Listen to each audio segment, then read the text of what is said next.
Welcome back to Investing Talk podcast. Today we are analyzing 374Water, a clean tech company specializing in, waste destruction.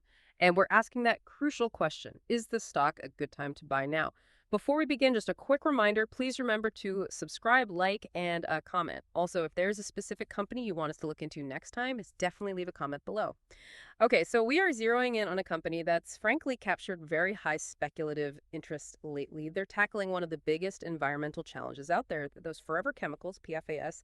The company is 374Water. Their core tech is called supercritical water oxidation, or AIR SCWO. It's being talked about as a real game changer because it doesn't just filter these things, it apparently destroys them completely and turns the byproducts into recoverable resources. Yeah, and this is a perfect example, really, of that high-growth, high-risk profile you see a lot with early-stage clean tech. The potential gets the market excited, but we have to ground that excitement in the financial reality. Before we even look at the books, maybe let's unpack the core technology, because that's the whole investment thesis, right? Yeah, definitely. I think we need this sort of explain it like I'm five version of AIR SCWO. You hear supercritical water oxidation, and it sounds a bit like a very fancy incinerator. What's actually happening there? Yeah, it's quite a bit more sophisticated than just burning stuff. Think about steam, right? Water vapor. If you put water under extreme pressure and heat, it gets to this supercritical state. Right. So water hits this point around 75 Fahrenheit over 3,200 psi, and it basically transforms. It becomes this kind of super solvent. And in that state, water can just instantly dismantle organic compounds, including those really complex, stubborn PFAS molecules. Okay, so it's using chemistry and physics, like at an extreme level, to basically erase the waste, turning problematic sludge, pollution into just harmless stuff, or maybe even useful components. Exactly. And that destruction versus filtration, that's absolutely crucial. It leads right to their market opportunity. Okay, let's talk about that market opportunity then. What gives this system its competitive edge, its moat right now? Well, what's fascinating here is the moat isn't just about the patents, though they have those. It's really about, you could say, regulatory capture. The AIR CWO system is different because it handles both hazardous and non-hazardous waste. But the key thing is the regulatory pressure. The U.S. EPA, regulators in Europe, they're setting much stricter limits, and they increasingly mandate destruction for things like PFAS, not just burying it or filtering it out. Right. So the company that can actually destroy the waste completely is the one that basically gets guaranteed demand. Precisely. And this lines up perfectly with non-cyclical, multi-year demand. It's driven by large, very stable customers. Think about the Department of Defense, the DoD. They're facing billions in cleanup costs on bases all over the country, or, major city water utilities. These clients need permanent solutions, ones that meet the absolute highest regulatory standards. And 374Water's ability to destroy the contamination makes them potentially a regulatory necessity. That structural demand from government, from utilities, that provides a massive tailwind. And we know the company's focus on sustainability is also pretty appealing to ESG-focused capital, right? It definitely helps attract that type of investor, yeah. But okay, let's step back from the huge market potential for a second. Let's look at what they're actually selling today. That's the critical pivot point, isn't it? We have to see if this premium technology is actually translating into premium sales velocity. Is it moving? All right, looking at their recent Q2 2025 results, the ones they reported back in August, the top line did show improvement. Revenue grew quite significantly to $600,000. That's up sharply from just, $37,000 the year before, driven by equipment and service sales. That revenue growth looks positive on the surface, yeah, but let's pause for context there. In that same quarter, their net loss widened to $4.6 million. So they lost nearly 8 times the revenue they actually generated. Scaling advanced tech like this is inherently expensive, and this cash burn, that's the #1 risk we need to watch. You mentioned cash burn. As of June 30th, their cash position had decreased to just $2.1 million. And if we zoom out, look at the trailing 12 months TTM, the total revenue is about $1.23 million. Yet the net loss for that same TTM period was almost $16 million.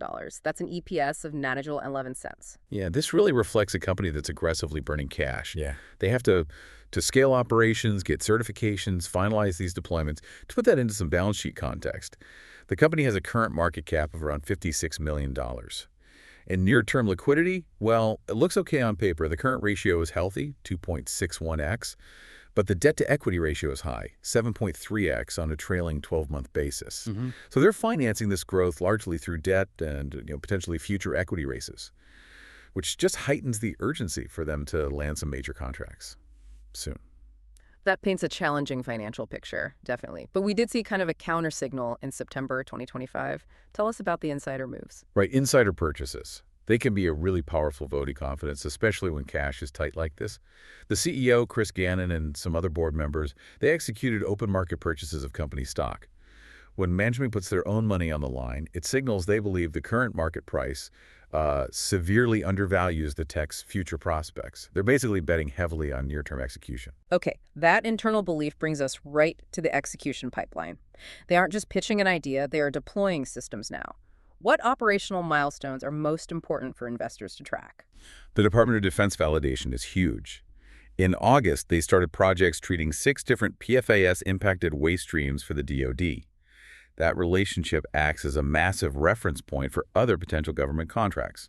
It's credibility. And then there's a major commercial reference site, the partnership with Crystal Clean. This one is possibly the single most critical near-term catalyst.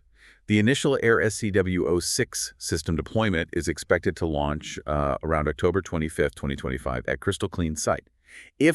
And it's an if, but if this deployment proves commercial scalability, proves efficiency for PFAS destruction, it instantly validates the technology for a much broader industrial market. And the fact that they're already planning a second unit for 2026 shows they have high expectations for its immediate success. Right, and beyond these initial projects, we know they're aiming for some really big federal deals.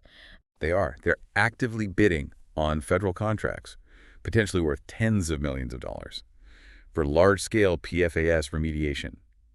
Given how expensive this technology is, landing even one of those contracts could fundamentally change their revenue picture. Yeah. Close a big part of that gap. Okay, let's talk about the calendar then. For investors looking for, potential movement, what are the key upcoming events, say, in the next 3 months or so? We've got several days to watch closely. November 12th, 2025, that's when the institutional buy window opens. For a small cap like this, that's often the period after major news or quiet periods end, allowing big funds to potentially start building positions. Then, December 8th to 12th is the ETF rebalancing period. Now, this could inject immediate liquidity if 374Water gets added to relevant ESG or environmental infrastructure indexes. Could drive some buying. And then the really crucial fundamental data point arrives in January. That's right. Q3 earnings announcement on January 18th, 2026. Investors will be poring over this report looking for hard evidence. Revenue recognition from these new Crystal Clean and DoD projects. And crucially, any concrete news on new federal contract wins. This will be the first real financial test of their aggressive scaling strategy. The market seems to be sensing something already, maybe. The stock gained over 10% just recently. What do the technical charts suggest? Well, the stock is making a strong push towards a technical reversal. There's key resistance sitting right around that $39.40 mark. If it can get a clear technical breakout above that level, it could potentially propel the stock significantly higher, maybe into the $1.15 to $1.90. Wow, okay. That kind of upward mobility seems to align with some extremely high analyst optimism we've seen. It really does. I mean, at least one analyst has slapped a strong buy rating on it with a 2025 price target of $3 per share. Now, if you put that target in context, it implies those analysts are expecting, well, a massive 50x to 100x increase in forward sales revenue. They're basically betting the farm on the technology's high margin potential and huge global demand panning out.